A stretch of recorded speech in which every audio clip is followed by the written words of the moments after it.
फातिमा भुट्टो जी ॾुखनि भरी ज़िंदगी पहिरीं पाण खां उमिरि में वॾे बॉयफ्रेंड ऐं पोइ हिकु कुते कोको मोहबत सां भरे छॾी। पहिरीं बॉयफ्रेंड हुनखे वालिद जे सदमे मां निकिरण में मदद कई, जॾहिं त कोको बॉयफ्रेंड जे ॾुखनि जो इलाजु बणियो।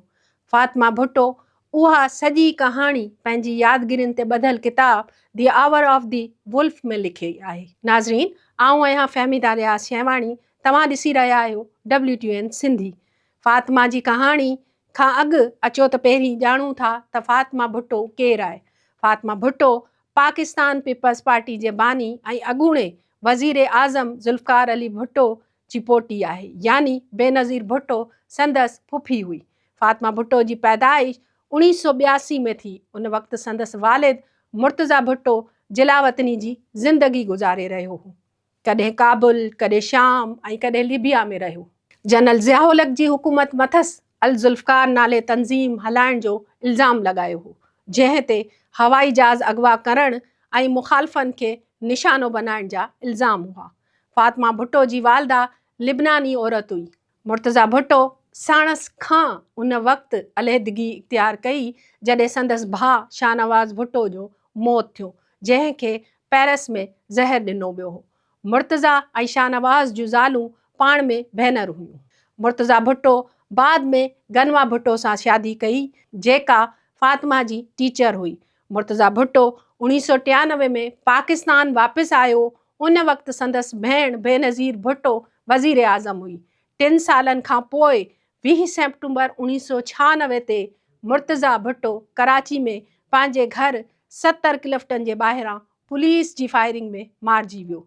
हुन वक़्तु फातिमा जी उमिरि फ़क़ति 14 साल हुई। हुन पंहिंजो पहिरियों किताबु songs of blood and sword लिखियो, जंहिं संदसि वालिद मुर्तज़ा भुट्टो जी बायोग्राफी हुई, जंहिं में हुन वालिद जे क़त्ल में पंहिंजी फुफी बेनज़ीर भुट्टो खे जुज़वी तौरु ज़िम्मेवार करार ॾिनो। फातिमा भुट्टो पंहिंजी यादगिरी दी आवर ऑफ दी वुल्फ में लिखे थी त जॾहिं संदसि वालिद खे क़त्ल कयो वियो त हू संदसि भाउ घर अंदरि मौजूदु हुआ ऐं सभु कुझु ॿुधी रहिया हुआ।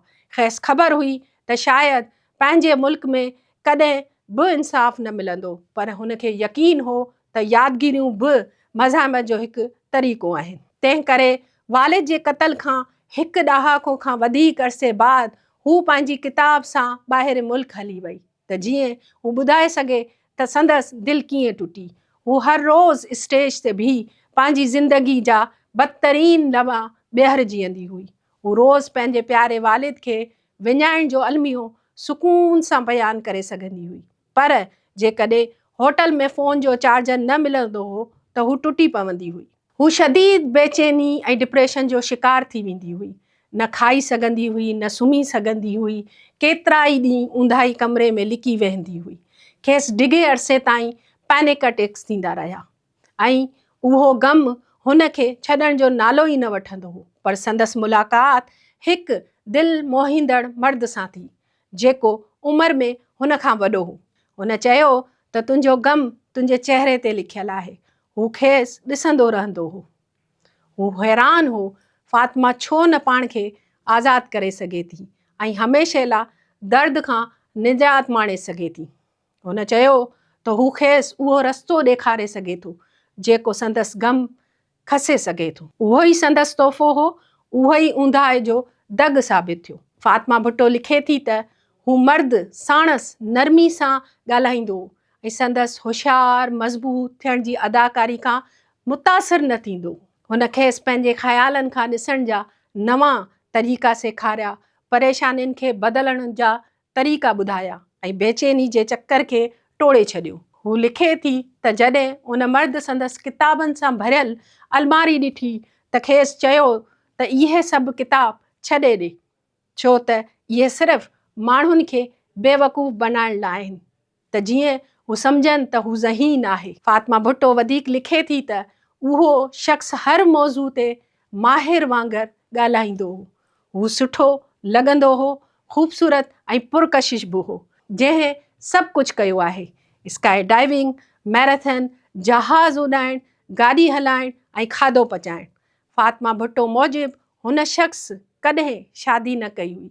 चवंदो रहंदो हो त खेसि कंहिं बि न सम्झो सवाइ फ़ातिमा जे। हुन चयो त हू फौरी तौर ते शादी करे वठे हा, पर खेसि ॼाण न हुई त गॾिजी हलणु मुमकिन न आहे। उहो ॿुधी फ़ातिमा खे ॾुख थियो ऐं हुन साबित करण जो इरादो कयो त हू ग़लति आहे। हुन खेसि पंहिंजे रूह जे साथी चयो। फ़ातिमा भुट्टो जा दोस्त बि हुन रिश्ते खां बेख़बर हुआ। हू लिखे थी त उहो रिश्तो ॻुझो हो, जेको न दोस्त सां मिलणु चाहियो पिए, न ई खेसि ॼाण हुई त जॾहिं हुन मौज़ू ते ॻाल्हाइण जी कोशिश कई त हू नाराज़ थी वियो ऐं फ़ातिमा ख़ामोश रहणु सिखी वई। जेकॾहिं हू फौरी तौर ते संदसि पैगाम जो जवाबु न ॾींदी हुई त दोस्तनि सां सफ़र जो मंसूबो ठाहींदी हुई त हू घणो कावड़ कंदो हो। होटल मां उथी हलियो वेंदो हो, खेसि अजनबी शहरनि में अकेलो छॾे ॾींदो हो ऐं समूरो ॾींहुं न ॻाल्हाईंदो हो। फ़ातिमा भुट्टो लिखे थी त हू रिश्तो इन जे करे निभाईंदी रही छो त हू साणसि मोहबत कंदी हुई। हू पाण खे दुनिया में अकेलो महसूसु कंदी हुई ऐं उन शख़्स संदसि ग़म में कुझु मदद कई हुई। खेसि लॻंदो हो त हुन मर्द में को जादू आहे जेको खेसि ठीकु करे छॾींदो, पर उहो ई शख़्स खेसि ज़ख़्मी बि करे रहियो हो। संदसि वज़न घटिजी वियो। हुन दोस्तनि खां केतिरा ई राज़ लिकाया ऐं पाण खे वधीक अकेलो महसूसु करणु लॻी। हू पंहिंजी ई ज़िंदगी में अजनबी बणिजी वई। फ़ातिमा भुट्टो लिखे थी त हिकु ॾींहुं हुन पंहिंजे नंढे भाउ लाइ हिकु कुतो ख़रीद कयो जंहिंजो नालो कोको हो। 2 ॾींहंनि अंदरि ई हू हुन सां मोहबत करणु लॻी। कोको खेसि ॿाहिरि ख़ुशी ऐं नरमी ॾांहुं वठी आयो ऐं संदसि नंढड़ी फैमिली बणिजी वियो। आख़िरकार फ़ातिमा भुट्टो उन मर्द खां जुदा थी वई। उन खां पोइ हू ख़ुशि हुई, आज़ादु हुई। उहो मर्द वरी मोटी आयो नवनि वादनि सां। हुन खेसि ॿाहिरि छॾे ॾिनो ऐं पोइ कॾहिं बि साणसि ॻाल्हि ॿोल न कई। हू उन ई ॾाके ते ॿधल रिश्ते बाबति शर्मिंदगी जो इज़हार कंदे लिखे थी त हुन पाण सां वादो कयो आहे त हू मर्द खेसि शिकस्त न ॾींदो। पंहिंजे हाणोकी शादीशुदा ज़िंदगी बाबति हू लिखे थी त 4 महीननि खां पोइ हू पंहिंजी बहितरीन दोस्त सां डिनर ते वई। हुन जे पोयां हिकु अमरीकी मुसाफ़िर अची वेठो जंहिंजो नालो गिराम हो। 4 महीननि खां पोइ हू शादीशुदा हुआ। अॼु हुननि जा 2 पुट आहिनि। फ़ातिमा भुट्टो पंहिंजी किताब में पहिरियों भेरो पंहिंजी माटेली मां गनवा भुट्टो बाबति लिखियो आहे।